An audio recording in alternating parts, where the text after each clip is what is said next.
चारुता, तू 2018 साली फ्लॅट कितीला घेतलेलास 65 लाखाला.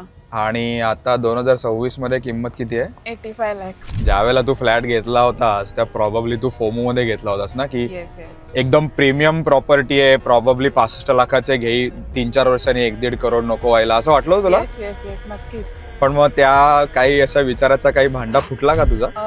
In reality नाही वाढत आहेत तेवढे. ओके, पण that is a good sign. म्हणजे तुम्हाला त्याला फ्लॅट घ्यायचा होता, तुम्ही फ्लॅट घेतला. येस. पण अजून एक मिस्टेक मला आठवतीये की तुम्ही एक कुठला तरी फ्लॅट, तुमचा जो पहिली प्रॉपर्टी होती ती विकून तुम्ही ही घेणार होता, त्याचं काय झालं? तेव्हा असं वाटलं 2 प्रॉपर्टी आहे, चांगलं आहे.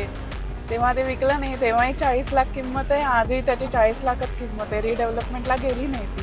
हे 8 वर्षापूर्वी त्याची 40 लाख किंमत होती, आजही 40 लाख किंमत आहे. Yes yes. सो प्रॉबब्ली तुम्ही त्याला 40 लाख ते विकले असते, लोन जरी रिपे केले असतं, विच वी डू नॉट ऍडवाइज, तरी पण आज तुमचे बरेच पैसे वाचले असते, जे म्युच्युअल फंड्स मध्ये कंपाऊंड झाले असते. खूप लोक असे मिस्टेक करतात की फ्लॅट्स फोमो मध्ये जाऊन घेतात. त्यांना असं वाटतं की आज त्या फ्लॅटची किंमत समजा X आहे, तर 3-4 वर्षात ती 4X किंवा 3X होईल.